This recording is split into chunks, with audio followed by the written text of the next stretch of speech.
Rolling. Ladies and gentlemen, welcome back to another episode of The Weigh-In. The title of today's episode is called Feet of Clay. And for those who don't know, I'm going to give the definition. Feet of clay is a fundamental flaw or weakness in a person who is otherwise revered. The expression comes from the Bible, where the prophet interprets Nebuchadnezzar's dream of a statue with a head of gold and feet of clay. So, we live in a digital world. Great topic.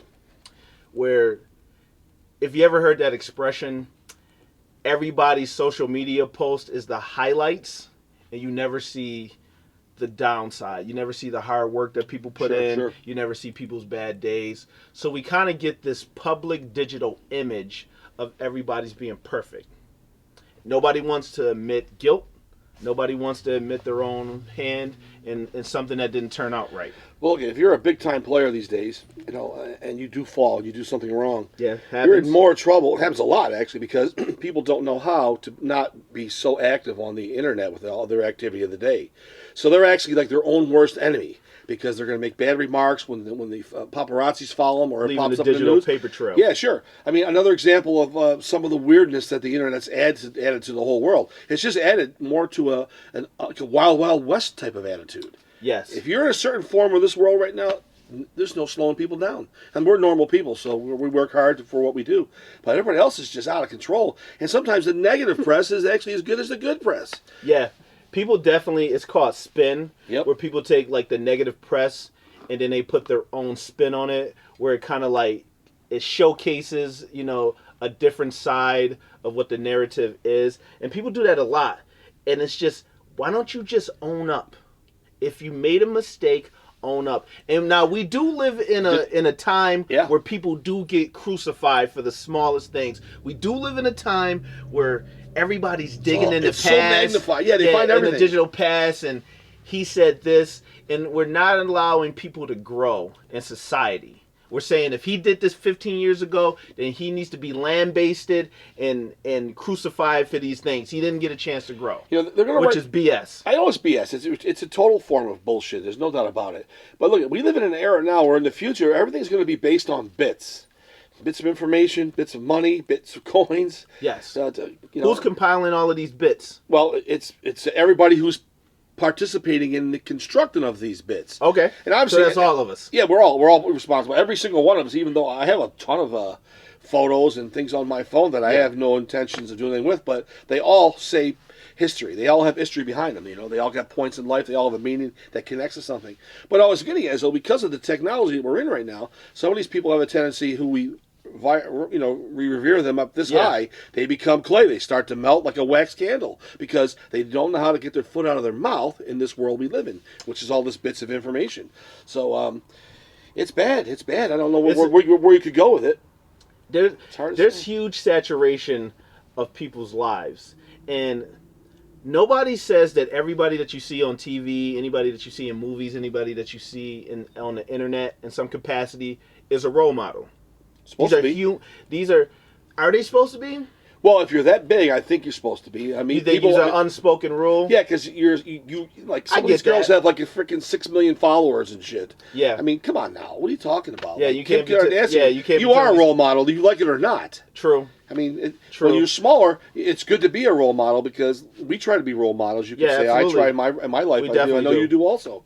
And I think we do it on a lesser level because this is what humans do like to do. They like to be a role model for people. When you get really big and crazy, don't tell me like, I'm not a role model. I'm just a celebrity. No, that you are a role model. You're in my life every part of the day. Years ago, they used to argue that. Remember sports players? They used to say like, oh, I'm not a role model. Yeah, I remember that. But no, when you're that big now, and you're making that much money, and you have that much exposure. And celebrity and fame. That's right. Kids are wearing your shirts and your sneakers. Yes, they're idolizing you. Oh, my God. Huge. It's part of your market. Like a lot of these guys can carry on their success after they retired from any sporting event. So you end up playing for 7, 8 years in the NBA or the hockey league or something. If you have the right PR and you say the right things, you got another 15 years life. That's true. You could be on ESPN. That's true. I didn't see your point, but you're definitely right. If you're that big in the social media landscape, then you are by choice of chosen profession now a role model. Yeah. Because you're selling a brand. You really are. You're selling a brand to parents. You're selling a brand to kids. You're selling a brand to companies who want to they want to evoke the American dream and what they sell, and they want to do that through you. Well, so they become like commercial corporations. Yeah, so like if you start to lean on your shortcomings, then that's not good for the brand, and that's why a lot of these sponsorships get pulled from these different people. Right. Whether it's infidelity, getting caught drinking, which connects domestic to the violence. theme of our episode today. Yeah. It's so obvious that that's what's going on. Yeah, I totally agree with you. I couldn't look at it any other way. I don't know where it's going to go. I think there's a freeing aspect of divulging your flaws and showing your imperfections, and you liberate yourself. You're your own, you're your own Calvary coming to save the day for yourself. There's things in my life that I'm still working on, that I've been working on for a while. There's things that I've done in the past where, and we've talked about this before, where I'm not proud of it. Shame is a huge motivator for me. And I hate to say it because it means that I'm semi-controlled by the public. Because shame, like, I don't think you can really impose shame on yourself. Shame is like when other people disapprove of you and your actions. And well, you can put some guilt on yourself, and we all do. I think you can't. We're not invulnerable. But guilt's not really the same as shame. Yeah, shame is like the ultimate. Yeah, it really is. Good subject. I mean, you could argue that a lot too. I don't know. I think it's. I do like when somebody who actually runs into the problem that we're discussing and actually is able to have a good comeback. I've seen some people fall to the lowest of their life, and they do come back. I mean, Tiger. You can't say Tiger Woods perfectly did, but he was able to come back and win that Masters again recently. I think it was a Masters. He came back after a bad funk. Yeah. But if he had come back more stronger in general, I think he'd be a better model as an example. I'm sorry I didn't have a better example of any other roles there. Do you think of a couple yourself? No, that's fine. I will actually say myself, I cheated one time, and at some point we'll have an episode on cheating coming out, but I cheated one time. And so I'll re-give real fast my definition of cheating. My definition of cheating is anything that you would not do in front of your significant other. So here's what happened. I'll lay the whole story out real fast. I was dating a girl, and there was a sense, and I questioned her about this, that she was cheating with another guy that we worked with. So it kind of put a wedge in between our relationship. So in the back of my mind, there was a guy that she was real close to, and yes, I got jealous, And a lot of people told me different things. I didn't know if she was cheating or not to this day. I'd never seen any physical facts. I didn't know she was cheating. So I took what they call moral licensing. I've been a good boyfriend all of this time. She cheated on me. That means I get to cheat. How old were you, real quick? At that time? I want to say 25. So learning how to talk and speak to other people, was that not just started to develop when you were younger? No, I was savvy. We talked about the learn to talk and all that stuff. Yeah, no, I was a savvy dude. I could deploy language at a high level at that point. I had a rap with the ladies. I had game. I got game, ladies. But circling back to what was that? What? I have game. Okay, thank you. I'll explain game to you. All right, we'll have an episode called Game. Okay, yeah. The art of the game. Yes, but circling back, so I was texting with this girl. Sure. We never actually fooled around, but the punchline is the girl was setting this up. So I had all these texts. We were sexting, where you like, yeah, baby, I'm cooking in there. I want to wipe this, and, and pour, I want to do some frunching. You know what frunching is? So easy now. Yeah. So the girl took her phone and showed my girlfriend at the time.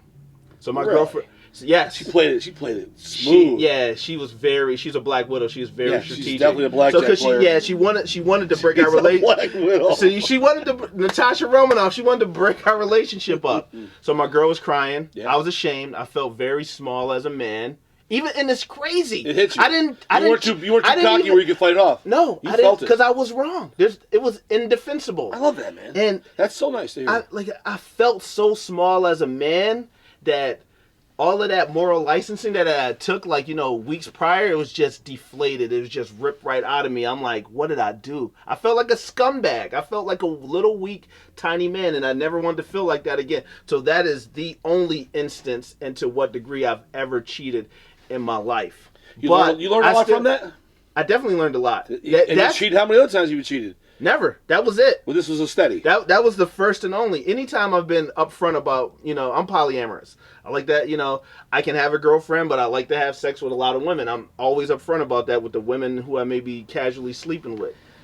But You mean you basically like to have dates with women, and whatever comes about comes. No, I like to have casual sex. Let's not. We're grown men here. This is a grown people show. I'm not embarrassed. I just wanted to get the whole. No. I'm taking notes for another life if I ever come back or something. No, but seriously, I that's what made me understand that it's not just touching somebody. It's the words that you say. Sure, it's that it was that emotional infidelity in it, and it really the public shame, the low self-esteem, all those things like really impressed upon me, like the idea of like it's not good to cheat.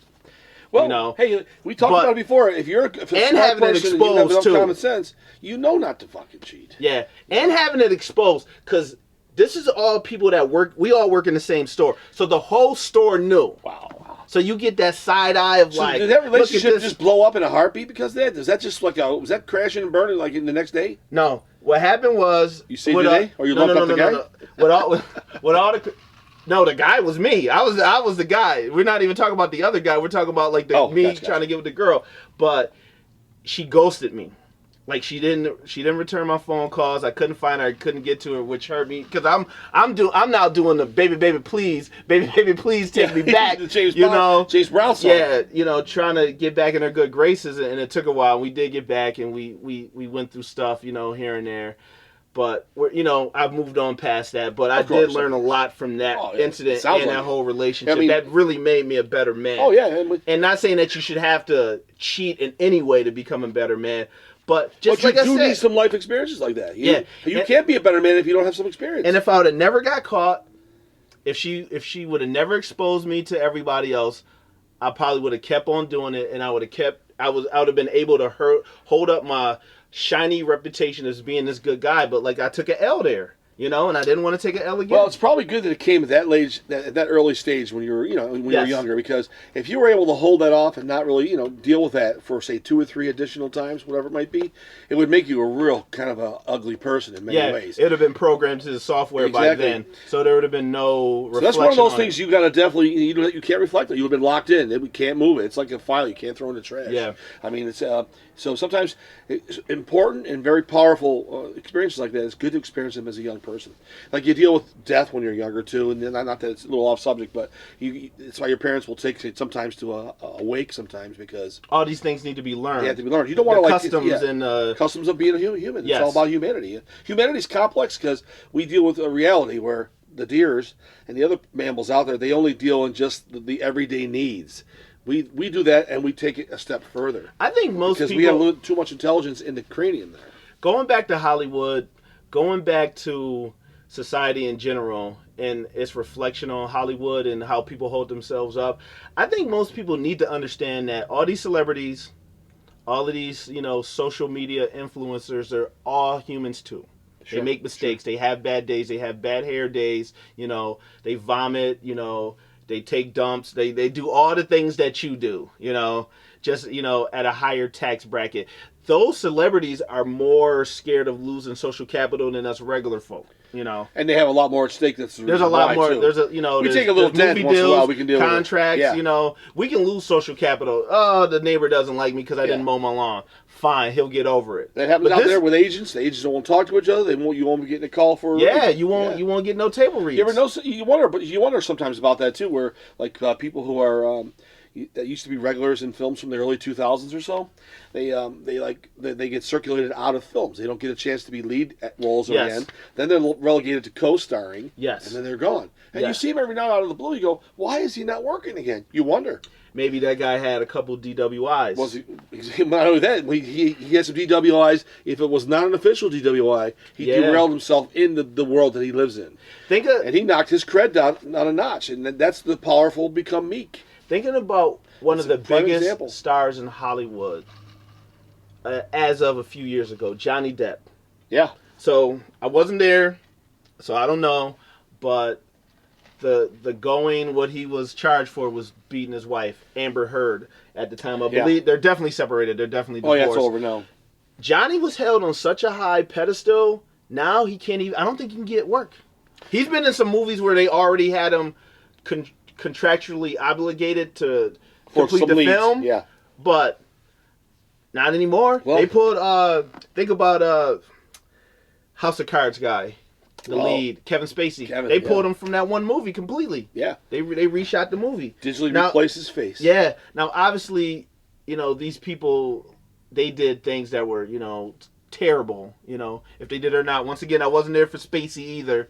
But just think, these people were once held up so high and they fell so hard. And these people won't be the Phoenix. They won't rise back up. Like, this is it for them, At least I think. But think about it, too. Sometimes society loves an underdog story. Sometimes they love a story where somebody gets knocked down and they get back up. So I guess there's a twist on that as well. Exposing these facets of your life which are not so glamorous can also, I guess, help uplift some people.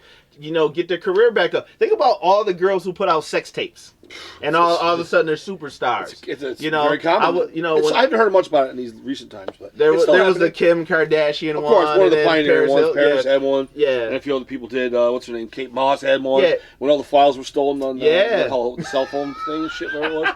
Melissa, what's her name? Who plays Supergirl. She was doing things. Oh yeah.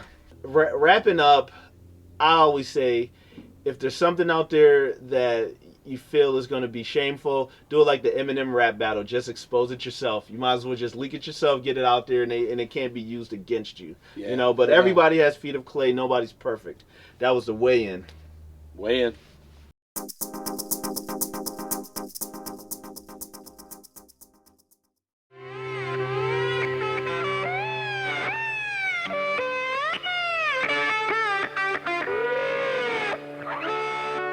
No, I don't own it. I wish I fucking owned it. Isn't it amazing how you just recalled that? It's pretty impressive when you recall a movie like that. Like, the way the brain just can take one piece of information and find a pathway to a memory that you haven't thought about in maybe like 15, 20 years is astonishing. Like, it's truly amazing. That's one thing that I tell everybody. If you really want to improve your life, you need to learn about the brain. You need to learn how the brain works. So, like, you can start understanding, like, how you can actually exploit it to your benefit. Like, I always tell people this. One book that changed my life, and I've brought this shit up before, I'll continue to bring it up for the rest of my life. Evolve Your Brain, Dr. Joe Dispenza. Phenomenal book. Hell of a writer. He's been doing a lot of good things lately, too. Yeah, no. Hell of a writer. He's been doing a lot of good things. And it's just, for anybody that wants, like, a layman's termed book where they can really understand how the brain operates, I recommend it highly. Top 5 books I ever read in my life. Changed my life. This book literally changed my life. Yeah, it's about number 3 or 4 in my stack of stuff I'm reading right now. And I'm really looking forward to see what else he has to say when I'm done with that, because didn't he release a newer book fairly recently, too? I think you were talking about a new book recently? Yeah, Supernatural. And it's really about, like, how to... It's not as pseudoscience as it sounds, but it's really about how to, like, push the levels of, like, developing memory.